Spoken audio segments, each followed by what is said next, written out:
Tema 1.1. Microeconomía, macroeconomía, oferta, demanda y punto de equilibrio.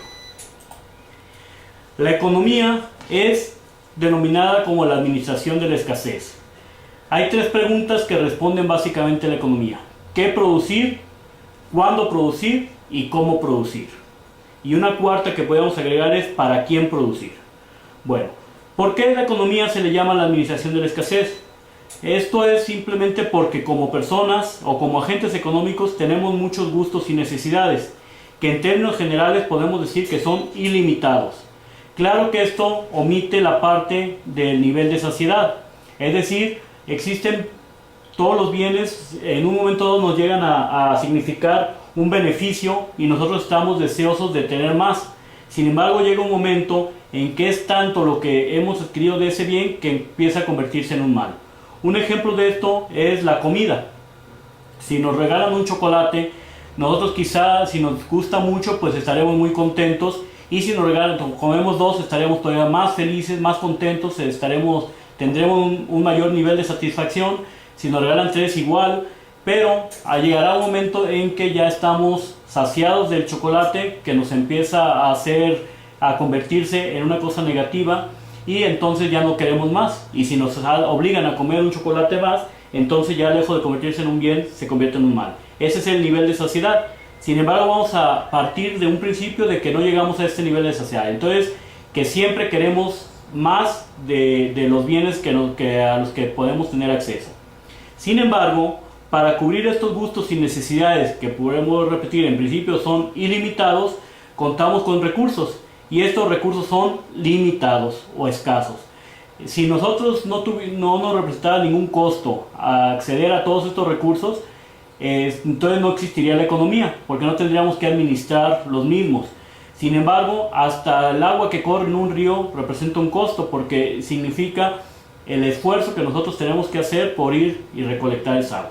Entonces, dado que estos recursos son limitados y nuestras necesidades o gustos son ilimitados, entonces la economía lo que intenta es satisfacer el máximo posible de estos gustos con los recursos limitados con que se cuenta.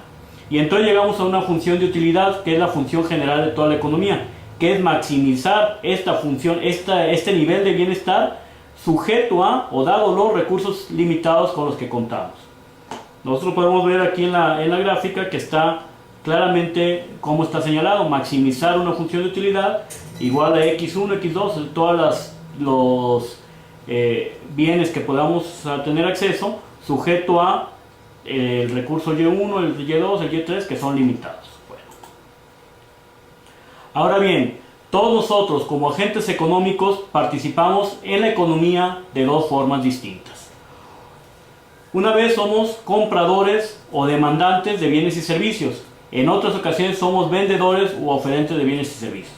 Cuando nosotros acudimos a una tienda, somos demandantes o compradores de los bienes que nos ofrece esta tienda. Cuando nosotros trabajamos en una empresa, somos oferentes de nuestra mano de obra y la empresa se convierte en demandante de esta mano de obra. Todo esto se realiza en un mercado, y el mercado lo podemos conocer como el mecanismo a través del cual los compradores y vendedores se ponen de acuerdo sobre el precio de un bien o un servicio y sobre la cantidad del mismo. Cabe señalar que el mercado no siempre es físico. Nosotros tradicionalmente conocemos al mercado como un espacio físico, pero también puede ser espacios virtuales donde se pueden desarrollar todas estas transacciones.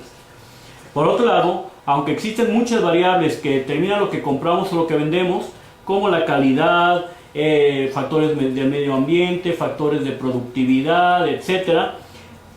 Cuando hablamos en economía existen dos variables que son fundamentales. Una es el precio al cual vamos a comprar un producto y la cantidad que vamos a comprar a ese precio, o vender en su defecto. Esas son las dos variables que en un plano bidireccional pues se pueden ubicar en los dos extremos de este plano. Tenemos por lo tanto que al combinar dos tipos de agente, es decir, compradores y vendedores, y dos variables, precio y cantidad, surgen dos funciones en la economía. Una es la función de oferta, que nos dice que la cantidad que una empresa está dispuesta a ofrecer está en función del precio al cual se le vende. Esta relación es positiva, puesto que a medida que aumenta el precio del producto, quien vende este producto está dispuesto a producir más o a vender más, porque obviamente obtiene más beneficios. Por su parte está la función de demanda, que también dice que la cantidad que se demanda o que se compra de un producto está en función del precio o depende del precio al que se vende este producto. En este caso la relación es negativa, porque al aumentar el precio de un producto, los compradores están menos dispuestos a pagar por él o compran en menos cantidades. Por lo tanto, si dibujamos en un plano en que en el eje horizontal se encuentre la variable dependiente, que en este caso es la cantidad, y en el eje vertical se encuentre la variable independiente, que en este caso es el precio, tenemos que la curva de oferta tendrá pendiente positiva y la curva de demanda tendrá pendiente negativa, tal y como se muestra en la siguiente figura. En este caso, ahí nosotros observamos la curva de oferta con pendiente positiva, la curva de demanda con pendiente negativa, y encontramos un precio y una cantidad de equilibrio, que es donde se unen estas dos curvas. En ese momento el precio y la cantidad son lo suficientemente convencidos, tanto los compradores como los vendedores, para que se diga que se vacía el mercado. ¿Qué pasaría si el precio fuera superior al P que nosotros aquí mostramos? En este caso, si ustedes ponen cualquier línea con un precio superior, van a ver que la oferta es superior a la demanda. Cuando sucede esto, quiere decir que las empresas están quedando con inventarios, están aumentando sus inventarios, o sea, no se vende todo lo que se está produciendo, y entonces estas empresas empiezan a cargar con costos por estar guardando este producto. Cuando esto sucede, las empresas entonces empiezan a bajar los precios por hacer lo que se conoce como las famosas gangas u ofertas, empiezan a bajar el precio, y a medida que disminuye el precio para sacar esa mercancía, quienes no están dispuestos a pagar en un precio más elevado empiezan a querer pagar por este producto, y entonces la demanda empieza a crecer, la oferta empieza a disminuir porque va bajando el precio y hasta que llegamos al equilibrio. Pasa lo mismo si nos vamos al lado contrario. Si el precio es inferior al de equilibrio, entonces la demanda va a ser superior a la oferta. En este caso, las empresas van a tener, o sea, los compradores van a querer más de un producto, están dispuestos a pagar un precio superior con tal de adquirir este producto, y los oferentes, a la medida en que empieza a incrementarse el precio, empiezan a aumentar su producción, y entonces se va limitando esta escasez en que habríamos caído. Por eso este es el precio y la cantidad de equilibrio. Bueno, tenemos dos tipos de economía. Científicamente hablando, existe la microeconomía y la macroeconomía. Mientras la microeconomía estudia la manera como los agentes económicos, sean personas, familias, empresas, instituciones, sea quien sea, estos agentes económicos logran maximizar sus beneficios en función de los recursos con los que cuentan, que ya es la función de utilidad que ya habíamos dicho. Estos agentes económicos pueden ser desde una microempresa hasta una gran empresa. Pues cuando nosotros analizamos las decisiones que como consumidores tomamos, lo estudia la microeconomía. Cuando se estudia a una tienda de abarrotes, es estudiado por la microeconomía.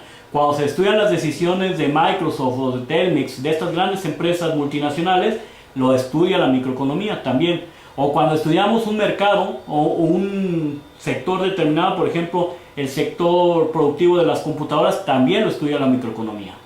Entonces, ¿qué estudia la macroeconomía? La macroeconomía lo que estudia es el comportamiento de la economía visto como un todo. Es decir, estudia los grandes agregados económicos. De tal forma que analiza el comportamiento global de la economía y la manera como las políticas económicas afectan este comportamiento. Básicamente la macroeconomía se dedica al estudio de la economía del país y de la economía internacional.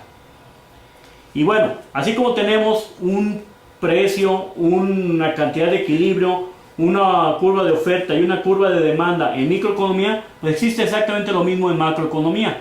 Simplemente la diferencia es que esta curva de oferta se vuelve una curva de oferta agregada, que esta curva de demanda se vuelve una curva de demanda agregada, porque estamos hablando de agregados económicos, y que también llegamos a una cantidad de equilibrio y a un precio de equilibrio.